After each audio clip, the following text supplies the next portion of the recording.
Alright, this will definitely be a different type of video for me, but I wanted to go over the investor presentation deck that was recently released by Fisker because I found it so interesting. And I normally don't do these types of videos, but it's looking out into the future, and I found this one especially interesting, especially since we are pivoting to the dealer models. So it's just something that I really wanted to take the time to do.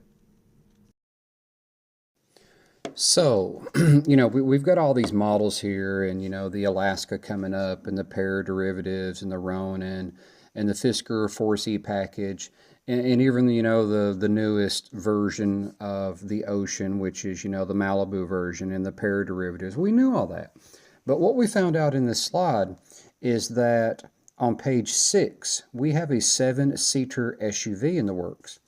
Now, is that an Ocean, 7-seater? Is it something totally different?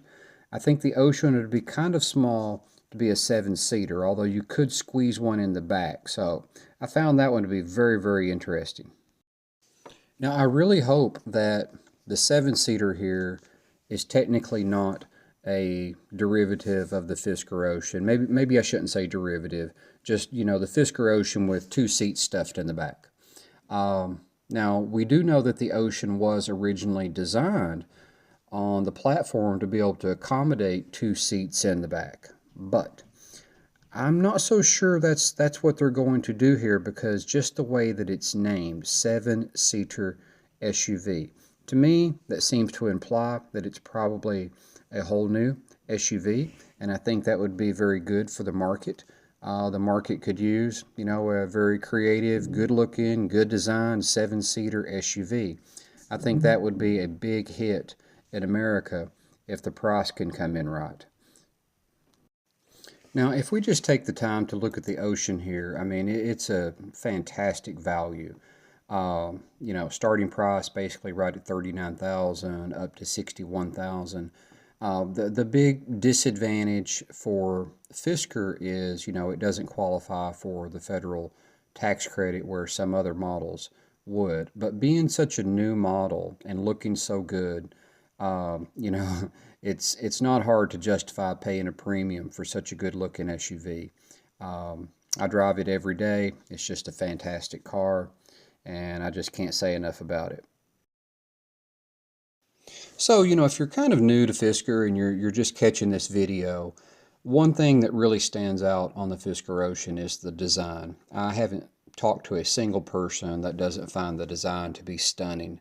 I mean, they just love it. They think that it looks great. They're always asking me what it is, stuff like that.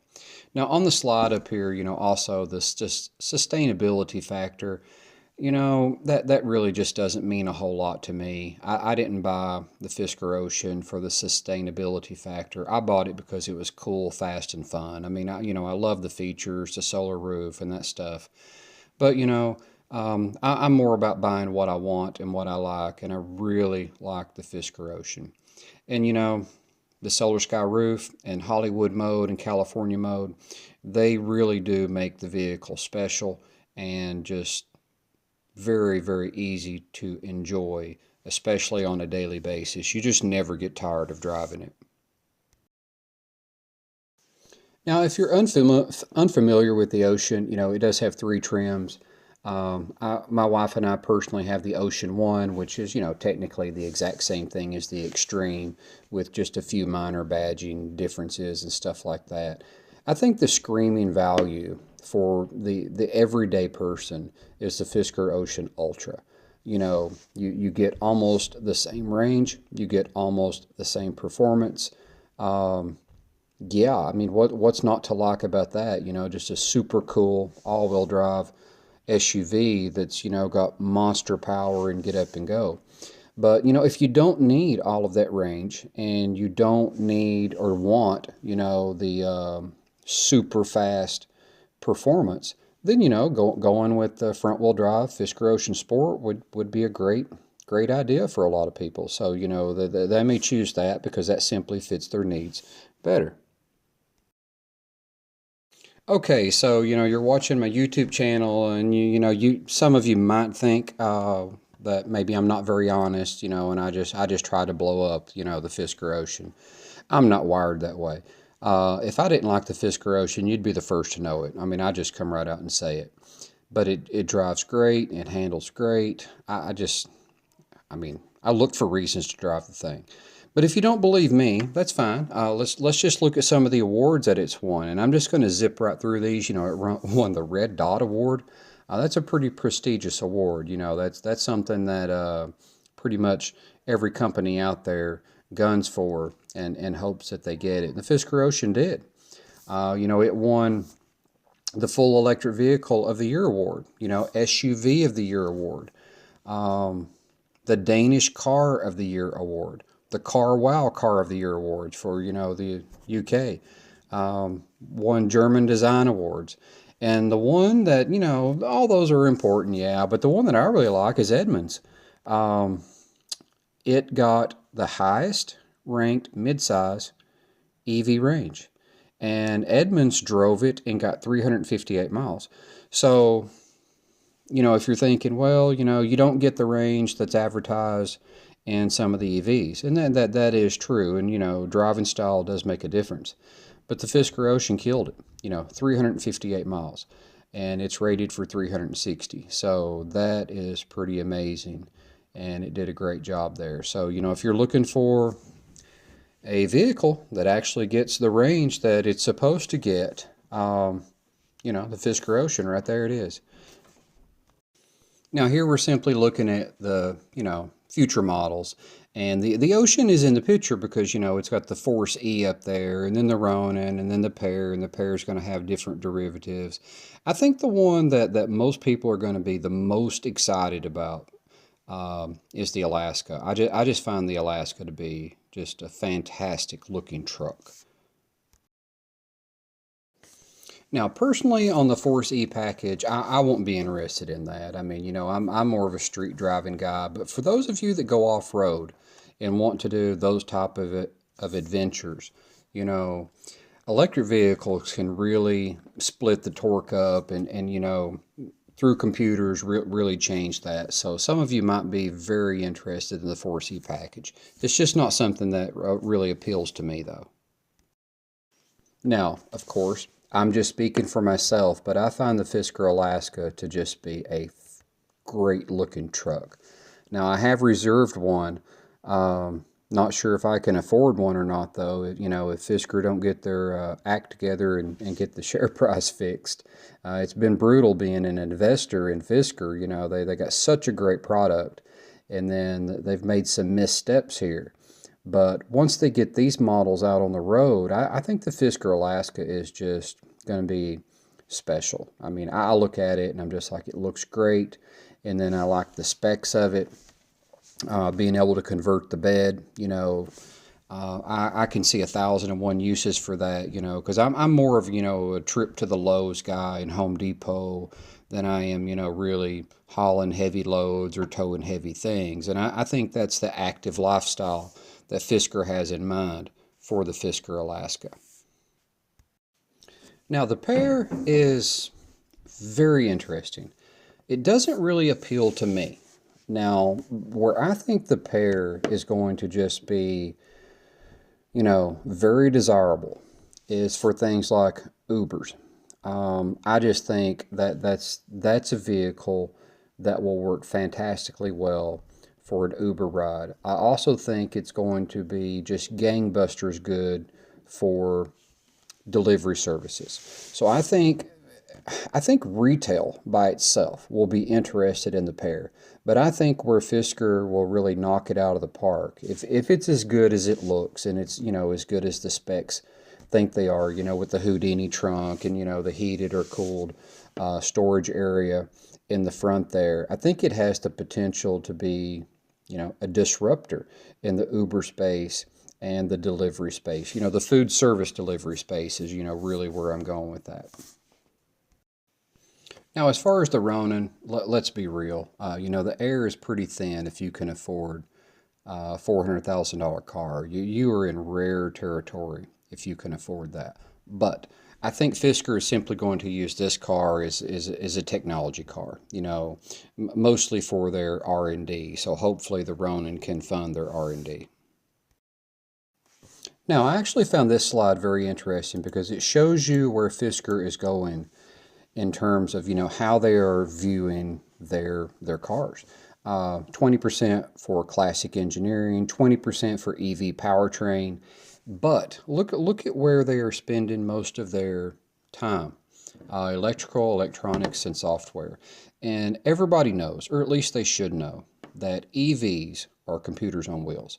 So I think that Fisker is absolutely right to focus mostly on the software here. Now, here's something that Fisker's been talking about for a long time that, as far as publicly, has never gotten any traction. They've talked about licensing, their platforms out to other OEMs, and so far, that seems to be dead in the water. So, I'll believe that when I see it. I think they've got a good product here, but for so far, it don't seem like they've been able to get anybody to jump on board. So, I would very much enjoy seeing that happen when it happens, if it happens. I also found this slide pretty interesting, that they can license the rotating center screen, the invisible antenna, the powertrain components, the blade computer, and the solar roof integration. Now, the one thing that I find the most interesting here, though, is actually the blade computer.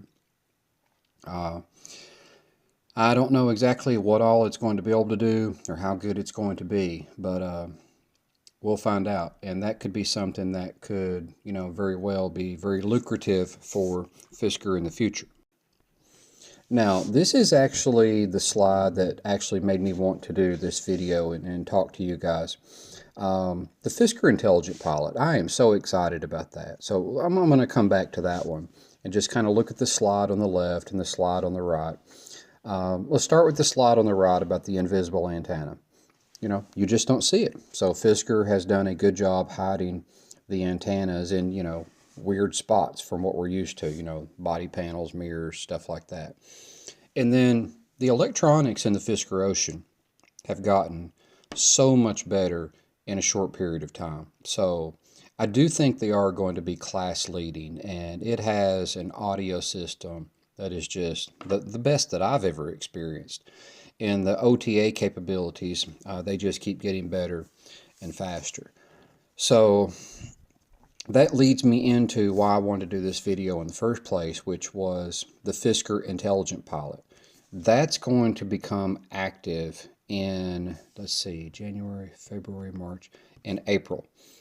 In April, we're going to have an update for that, and I think that's going to be on the next slide that I'm going to talk about. So I'm just going to stop this here, and we'll pick up the next slide.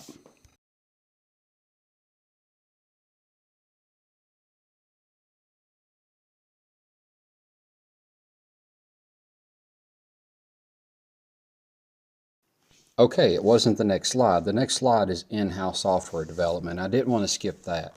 So, the software just keeps getting so good. New features quickly developed and deployed. I can attest to that 100%. The user interface can be modified based on market feedback. I can 100% vouch for that. Fisker's doing a great job with that so far. And then the slide in the middle, I'm just going to briefly touch on because that is huge. That Fisker can remotely diagnostic your vehicle and say, hey, this needs addressed, this is fine. That's just fantastic. So Fisker can troubleshoot your vehicle, without even making a service call. They can check things, like check your 12-volt battery and your high voltage system, just whatever. So that's pretty cool. Now, this for me, this was actually my biggest reason for doing this video. I'm always interested in the investor deck, but look at how this is laid out. Now, I got software update 1.11. That's what I currently have. And I'm telling you, that release for me was huge. Everything became faster, smoother, better. It really made the Fisker Ocean very, very polished compared to what it was. Now, in February, we're looking at, software update 2.0, March 3.0, April 4.0. Now, April is the one that I really am looking forward to. But let's work our way up to that and just look at what 2.0 brings. Auto vehicle hold. A lot of people were complaining about the Fisker Ocean rolling back, and it would. If you let your foot off the brake, after about 2 seconds, whoosh, you would roll back. Now, I grew up driving a standard shift, so I adapted super quickly to that. It didn't take me long at all. Another thing in 2.0, and I'm not going to hit every one of these. I'm just, kind of what the big stuff. A lot of people have been talking about the solar sky. What's it doing? How much power are we getting from it? So we're finally going to get a visualization of that. And then some people wanted it to be more, rear biased as far as the power is concerned. So we are getting, 55% for the rear and 45% for the front. Now let's simply move on to March. One thing here that I'm really looking forward to is the seat memory with easy entry. I really do miss that. That was in my Honda Ridgeline, and I have a bad back, so that's something that I really wanted. If you don't understand how that works, when you're getting ready to get out of the car, the seat will come back and it will stay back, and when you sit down in the car, the seat will come forward. It just makes getting in and out a lot easier. And then the NFC card pairing, that should be a fantastic feature.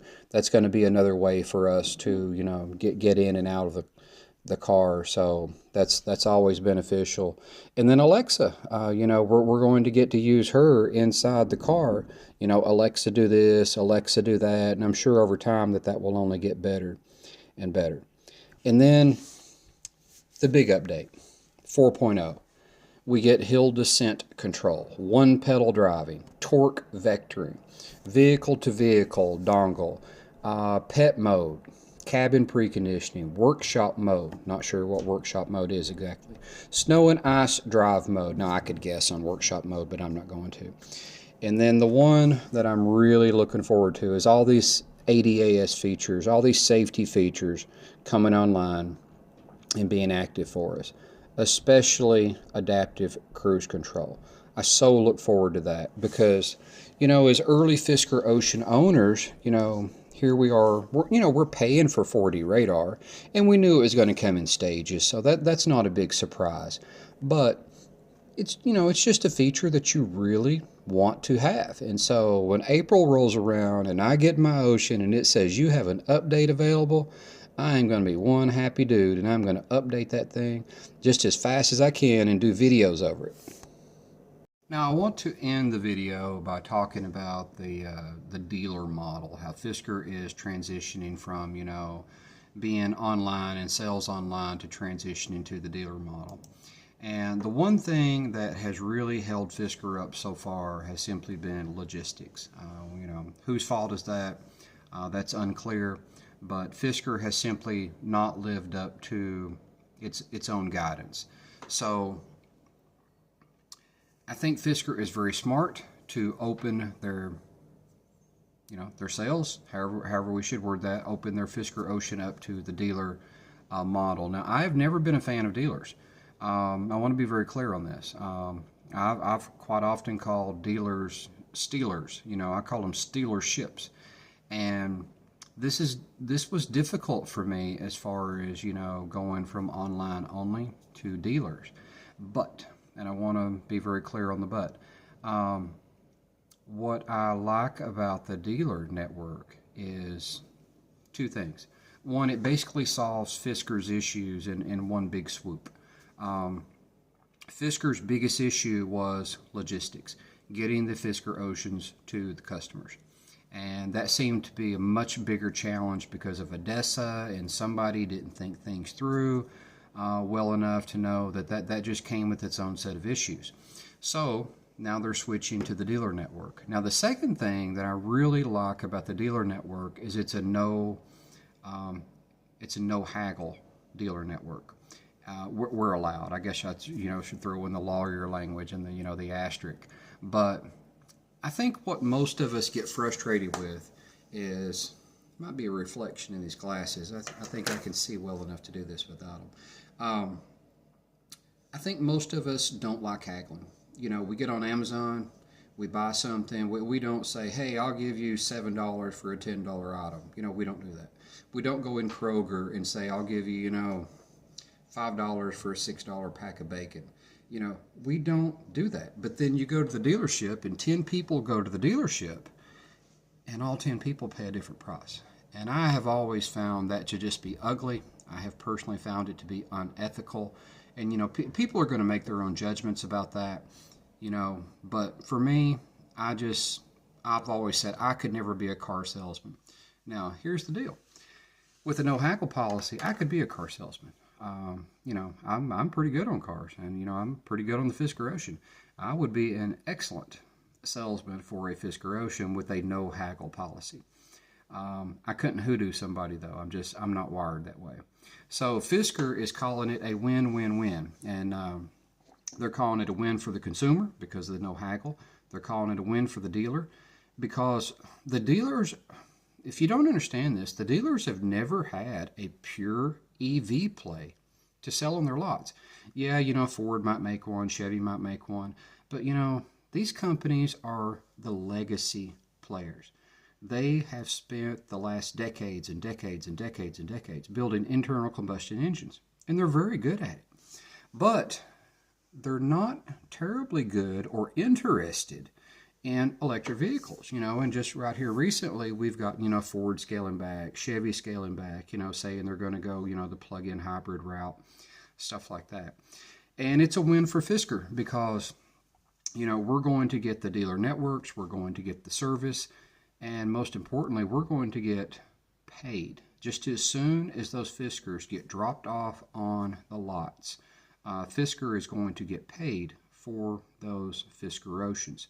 You're not going to have to wait for a consumer because the dealer is buying them. And you might be wondering, oh well, how's Fisker going to make any money off of this? Well, according to what Hendrick said, Fisker looked at their books and they were saying, well, look, why don't we just take the money that we are paying, for transportation and logistics and holding and delivery, and why don't we just take that money, pay the dealers the money that we were already paying, and then the dealers can sell them at the same price that we were going to be selling them for.